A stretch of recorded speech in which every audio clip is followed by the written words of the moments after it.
Hello guys. तो इस episode के स्टार्ट में दिखाते हैं कि चियान और याओ दोनों फोन पर बातें कर रहे थे। चियान को बहुत फिक्र हो रही थी याओ की, क्योंकि उसे लग रहा था कि ये केस कॉम्प्लिकेटेड होता जा रहा है। क्या तुम अकेली हैंडल कर पाओगी या फिर आकर मैं तुम्हारी कुछ हेल्प करूं? लेकिन याओ कहती है कि तुम्हें इतना तो भरोसा मुझ पर होना चाहिए, तुम्हारी गर्लफ्रेंड काफी टैलेंटेड है। और फिर उसके बाद वो कॉल बंद कर देती है, खुद भी काम करने लगती है। और फिर उस सीसीटीवी पर भी उसने कुछ कवर चढ़ा दिया था ताकि चियान उसे देखता ना रहे बल्कि अपना काम भी करे। दूसरी तरफ हमें उस लड़के लू को दिखाते हैं जो कि मिंग का क्लाइंट था और वो इसी बात से परेशान था कि जूनहंग लॉ फर्म इस केस में आ चुकी है। मुझे जूनहंग से काफी डर लगता है और वैसे भी चियान बहुत कैपेबल है और वो लड़की उसी की तो असिस्टेंट है। मैं कहीं केस हार ना जाऊं, मेरी सारी रेपुटेशन दांव पर लगी हुई है। लेकिन मिंग का कहना था कि तुमने मुझे चूज किया है तो फिर मैं तुम्हें सहारा दूंगा और फिर देखना, मैं तुमसे वादा करता हूँ ये केस तुम नहीं हारोगे। वो बहुत ज्यादा कॉन्फिडेंट दिखाई दे रहा था। और तो उसने एक और भी प्लान बनाया हुआ था प्रेशर डालने का, ताकि वो लड़की दोबारा से ये केस पकड़ ही ना सके। उसने सोशल मीडिया पर उसके खिलाफ काफी सारी बकवास फैला दी थी ताकि लोग उसे टॉर्चर करें और वो डर कर ये केस छोड़ दे। जबकि दूसरी तरफ हमें याओ को दिखाते हैं, वो टैन और यू से इसी केस के बारे में डिस्कशन कर रही थी और यू को अपने साथ एक जगह पर लेकर भी जाना चाहती थी जहां से उसने कुछ एविडेंस इकट्ठे करने थे। लेकिन यहीं पर ही खड़े खड़े यू उससे कहने लगता है कि तुम्हारी क्लाइंट का नाम फेंग है क्या? और ये देखते ही याओ भी हैरान रह जाती है कि इस वक्त लोकल न्यूज में वो टॉप ट्रेंड कर रही थी और लोग उसको हरास कर रहे थे, उसके बारे में बुरा भला बोल रहे थे, क्योंकि सोशल मीडिया पर उसका काफी नेगेटिव इम्पैक्ट बन चुका था। और इतने में ही उसकी क्लाइंट की उसे कॉल भी आ जाती है जो कि उससे कहती है कि मेरी लाइफ तो रुइन हो चुकी है, मैं ये केस क्विट करती हूँ। प्लीज लॉयर, तुम भी एक अच्छी इंसान हो, इसलिए मेरे से फासला रखो, मैं ये केस छोड़ने वाली हूँ। लेकिन यहाँ पर याओ उसे समझाने लगती है। एक्चुअली उस टाइम पर उस लेडी के घर के बाहर लोगों ने हमला किया हुआ था। दूसरी तरफ हमें चैंग शी को दिखाते हैं जो कि वो जून के साथ खड़ी हुई थी। वो जून अब उसका ऑफिशियल बॉयफ्रेंड बन चुका था और यहाँ पर शी को मैसेज आता है मिंग का, जो उसे कह रहा था कि तुमने मुझसे बहुत मुंह फाड़ के लड़ाई की थी ना, मैंने तुम्हें पहले भी एक दफा कहा था इसका नुकसान तुम्हारी सिस्टर को होगा। अब मेरे अगेंस्ट केस लड़ रही है, उसकी हिफाजत करना सीख लो। शी भी ये देखकर काफी परेशान हो जाती है जबकि यह अपने क्लाइंट के पास जाती है और काफी अंडे प्याज टमाटर भी खाती है। अब वो अंदर चली गई थी, अपने क्लाइंट को समझाने की कोशिश करती है, कहती है कि तुमने ब्रेव रहना है, अगर तुम हार गई तो सब कहेंगे कि जो तुम्हारे बारे में न्यूज फैली है वो बिल्कुल सच्ची है। तुम अपने बारे में ना सोचो बल्कि अपने बच्चे के फ्यूचर के बारे में सोचो। और वो उसे कन्विंस कर लेती है कि वो ये केस पर गिव अप ना करे बल्कि इस जगह से कहीं मूव करे। और वहां से वापस जाते समय यहाँ पर याओ के ऊपर कोई पेंट भी फेंक देता है और उसी टाइम पर शी और वो जून भी वहां पहुंच चुके थे और उन्होंने पुलिस को भी कॉल कर दी थी। वो जून भी याओ के लिए काफी परेशान हो गया था। लेकिन यहाँ पर याओ को एक चीज के बारे में सोचकर दोबारा से अपने अंदर पावर फील होने लगती है। वो सोचती है कि चियान ने तो इससे भी बड़ी बड़ी चीजें देखी हैं जब उसने अपना कैरियर स्टार्ट किया था, अगर उसने गिव अप नहीं किया था तो मैं कैसे कर सकती हूँ। एक्चुअली उनकी जूनहंग लॉ फर्म कुछ केसेस फ्री में भी करती थी जिसे वो अपने पब्लिक वेलफेयर के अकाउंट से डील किया करते थे। और अब वो उस लेडी को अपने अकाउंट से ही एक जगह पर ठहरा देते हैं होटल में, ताकि वो सेफ रह सके। और यहाँ पर वो जून भी याओ के साथ आया था। वो जो यहाँ पर याओ की बहुत तारीफ करता है और वैसे भी वो तो हमेशा उसका दिल जीतना चाहता था, क्योंकि वो होने वाली उसकी साली जो थी। इतने में वुजून को एक इम्पोर्टेंट कॉल आती है, उसे वहां से जाना पड़ता है और वो शी को अपनी गाड़ी की चाबियां दे जाता है। ये देखते ही याओ उससे कहने लगती है कि तुम्हारा बॉयफ्रेंड कितना केयरिंग है और कितना स्वीट लगता है जब तुम्हें अपनी कार की चाबियां ही दे जाता है। वेल, अब याओ वापस अपने ऑफिस में आ गई थी और उसके सारे कोलीग्स को उसकी फिक्र हो रही थी, क्योंकि उन्होंने भी सुना था कि वहां पर लोगों ने कितना बुरा बिहेव किया है। जबकि उसी टाइम पर हमें चियान को दिखाते हैं, वो लॉयर लियांग के साथ एक मीटिंग में था और लियांग उसकी तो पर्सनालिटी बहुत ही कमाल की थी। और यहाँ पर बाओ जब उसे काम करते हुए देखता है, जब वो प्रेजेंटेशन दे रही थी, तो उसकी मेस्मराइजिंग पर्सनालिटी का दीवाना ही हो जाता है। उसे ऐसा लग रहा था कि जैसे ये चियान के लिए ही बनी हुई है और उनके प्रोफेशनलिज्म में भी वो बिल्कुल चियान के बराबर की लगती थी। और फिर उसके बाद फाइनली जब उनका काम आज जल्दी खत्म हो गया था तो बाओ मिस लियांग से उनका नंबर भी ले लेता है, क्योंकि उसको असिस्टेंस के लिए उनकी जरूरत होने वाली थी।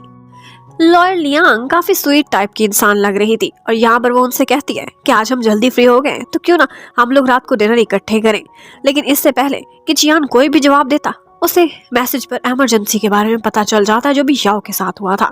वो इतना परेशान हो जाता है कि तेजी में वहां से भाग जाता है। और यहाँ पर पहली दफा हमें ऐसा लगा है कि जैसे लॉयर लियांग की नजरों में चियान के लिए लाइकनेस नजर आ रही है।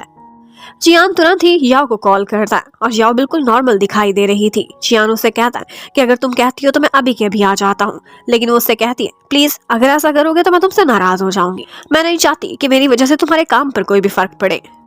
और उससे ये भी कह देती है खुश करने के लिए कि मैं कोई मामूली सी लॉयर नहीं हूँ, बल्कि मैं चियान की गर्लफ्रेंड हूँ। अब चियान को तो तसल्ली कराकर उसने फोन बंद कर दिया था, लेकिन चियान को वाकई उसकी बहुत फिक्र हो रही थी और वो आज दोपहर में ही फारिग हो गया था, तो वो वापसी की फ्लाइट बुक करा लेता है। जबकि उधर वो जो उनको दिखाते हैं वो जाता है एम्प्लॉयज के पास और उन पर काफी सारा रोब जमाने की भी कोशिश करने लगता है। उनसे डिफरेंट नोट्स तैयार करने को कहे थे, जो कि किसी ने भी तैयार नहीं किए थे सिवाय याओ के। और याओ की तारीफें करने का वो कोई मौका हाथ से कैसे जाने देता, वो तो उसकी होने वाली साली जो थी। वो पूरे ऑफिस को यही एडवाइस करने लगता है कि देखो याओ को और इस जैसा बनने की कोशिश करो। और फिर इतने में एक इमरजेंसी कॉल आ जाती है वूजून को और वो दौड़ता हुआ जाता है। पता चलता है कि चियान वापस आ गया है और आते ही वो पहुंच गया था लॉयर्स एसोसिएशन के ऑफिस में। और वहां के प्रेसिडेंट जैंग को उसने बंदी बनाकर बिठाया हुआ था, उसे तो वो टॉयलेट भी नहीं जाने दे रहा था। इतने में वूजून भी वहां पर आ जाता है और बहुत मुश्किल से उनकी आपस में कुछ सिचुएशन को क्लियर कराता है। एक्चुअली चियान को बहुत गुस्सा था कि इस तरह के काम अगर मिंग कर रहा है तो ये लॉयर्स प्रोफेशन के खिलाफ है। ऐसे में लॉयर्स एसोसिएशन को कोई ना कोई स्टैंड लेना चाहिए। यहाँ पर वो काफी लड़ता है और बहुत गुस्सा भी करता है, लेकिन वूजून हमेशा बहुत कामली मैटर्स को हैंडल किया करता था और आज भी वो बिल्कुल ऐसे ही करता है। चियान को शांत कराकर मिस्टर जैंग को भी खुश करा देता है। अब उसके बाद वो चियान के साथ वहां से बाहर आ गया था। फिर तुरंत ही उसे ख्याल आता है कि शी तो खाने पर मेरा वेट कर रही होगी और वहां से भाग जाता है। चियान को उसे इस तरह से प्यार में डूबे देखकर काफी गुस्सा आया करता था। अब वहां से जैसे ही वो ऑफिस पहुंचा था उस वक्त तक शाम हो गई थी। वो याओ को देखते ही उसे हक कर लेता है और उसे वो अपने साथ गाड़ी में बिठा ही रहा था कि पीछे से बाईसाइकिल भगाता हुआ बाओ भी वहां पर पहुंच जाता है। वो दोनों बहुत डर गए थे कि कहीं इसने हमें देख तो नहीं लिया, लेकिन उसने और तो कुछ नहीं देखा था। लेकिन वो पूछने लगता है कि याओ यहाँ पर क्या कर रही है। याओ झूठ बोल देती है कि मैं सबवे स्टेशन जा रही थी, बॉस गुजर रहे थे तो उन्होंने मुझे लिफ्ट की ऑफर करी है। बाओ भी साथ में ही चिपक जाता है, कहता है मैंने भी वही जाना है, इसलिए मुझे भी लेते जाओ। अब उन दोनों ने तो घर जाना था, अब कैसे ट्रेन स्टेशन पर याओ को उतार देते। तो यहाँ पर याओ झूठ बोलने लगती है, कहती है मुझे तो भूख लगी है, मैं घर नहीं जा रही, मैं पहले कहीं खाना खाने जाऊंगी। लेकिन अभी भी बाओ ने उसका पीछा नहीं छोड़ा था। वो कहता है ठीक है फिर मैं भी खाना खाने कहीं तुम्हारे साथ ही चलूंगा। अब चियान को मजबूरन उससे साथ बिठाना पड़ता है और उन दोनों की बेचारों की डिनर डेट यहाँ पर बाओ ने काफी खराब कर दी थी।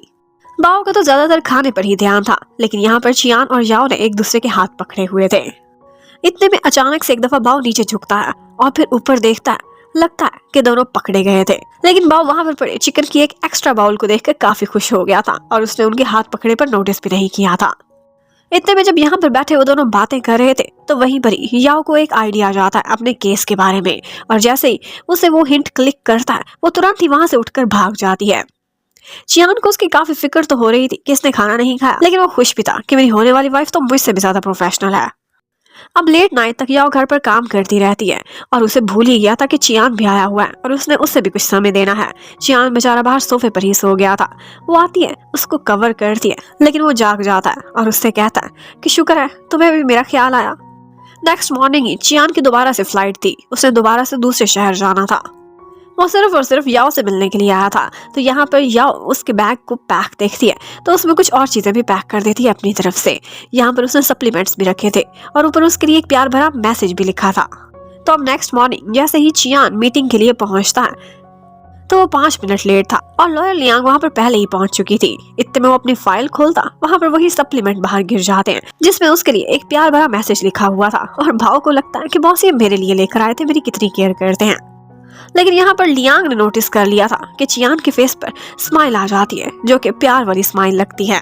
और आज लियांग ने उनको अपने साथ डिनर करने पर मना ही लिया था। और उसके बाद दिखाते हैं कि चियान वो जो उनको फोन करता है और उसे स्पेशल यही इंस्ट्रक्शंस देता है कि तुमने याओ का खास ख्याल रखना है।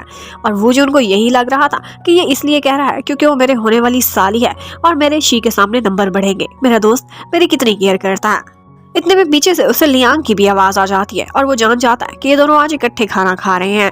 अब उसे तो यही लगने लगता है कि लियांग और चियान इन दोनों के बीच लव ब्लूम होने वाला है। वो अपने फ्रेंड के लिए काफी खुश हो जाता है।